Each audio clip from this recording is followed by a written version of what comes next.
There have been reports of Palestinians being shot at as they tried to move north. Let's go live to Tel Aviv, where we can join our war correspondent, Tom Mutch. Tom, good afternoon. Progress so much in the right direction in terms of those families so anxiously awaiting the return of those they love taken hostage. Yeah, so this is probably the brightest news anybody here has had since the terrible day on October the 7th. The news that 50 hostages will be released over the coming days. There is also a clause built into the deal between Israel and Hamas that should Hamas decide to release further hostages, they'll be given an extra day of ceasefire. 10 hostages can be released for every one particular day. Now, people here are still very anxiously waiting that this deal won't fall apart before all 50 hostages are freed, or that there won't be some other problems come up. But people are now cautiously optimistic that the hostages and in time, all 240 hostages will be returned eventually. I mean, it's very important, isn't it, to remember that there are 90 hostages, 190 hostages that have not yet any prospect of being returned. So there will be relief and there will be some measure of joy in certain families as other families continue this anxious wait without any information at all. Yes, because the Israeli Defense Forces have said that as soon as the pause is concluded, they intend to restart ground operations straight away. And they gave a time frame of 2 months. Now, that doesn't mean that there couldn't be another deal worked out within those 2 months, but it does mean that fighting is going to continue at the rapid pace that we have seen, causing the same probable number of brutal casualties. And this will, of course, worry many, many people that their, members of their family who are hostages could potentially be killed in the crossfire. Can you describe a little about the Palestinian detainees who are going to be released from prison and returned to their families in return for the Israeli hostages? 150 of those people. What sorts of crimes do we think that those Palestinians committed to be imprisoned in the first place? So there is a wide range. As you said, 150 Palestinian prisoners will be returned. One of my colleagues is actually in Nablus on the West Bank.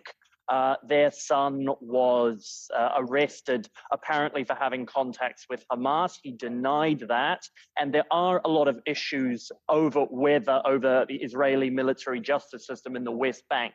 However, we do know that at least a small number of those Palestinians have been convicted of some quite serious crimes. They've been seen on camera to be involved in stabbings or attempted bombings and the like. So it is quite a wide range. And I know a lot of Israelis are a bit angry about that part of the deal. For instance, there's one very popular meme that's going around Israeli social media channels of a young, a Jewish baby who was abducted. There's a poster of them right next to me, and they're 10 months old, and it's like his only crime is being Jewish, whereas some of the Palestinian prisoners that are being released have committed very, very serious crimes. I mean, I was watching the reporting of this story on various channels today just to see how the story was being covered, Tom, and I felt very much as if it was being reported as if there was absolute equity and equality between the return of a hostage and the return of a prisoner. So there was lots of coverage of the anxious Palestinian families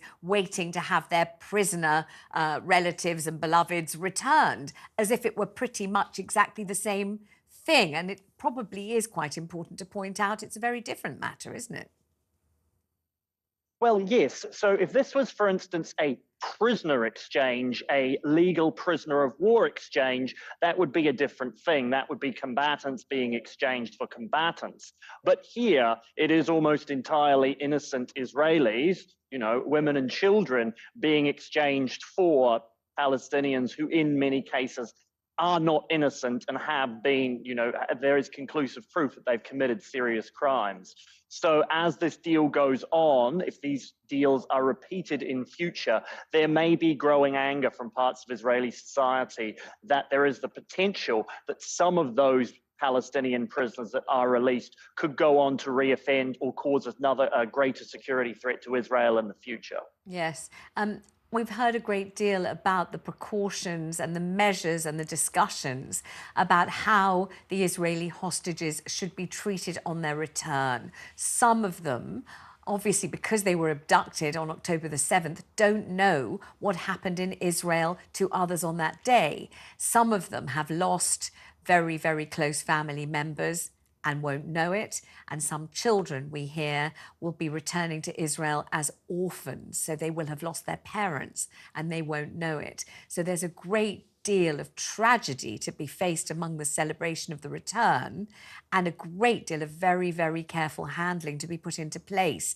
What have you heard about all of this? Yes, so apparently the first thing that will happen is that as soon as they cross into Egypt, they will be assessed by psychologists and Red Cross teams. And then the Israeli handlers who are going to come and pick them up and escort them, they have been told not to give them any detailed information about what has happened to their friends and family so that they can be briefed fully, including by their loved ones, when they do arrive back in Israel. We understand there's going to be a helicopter journey for that.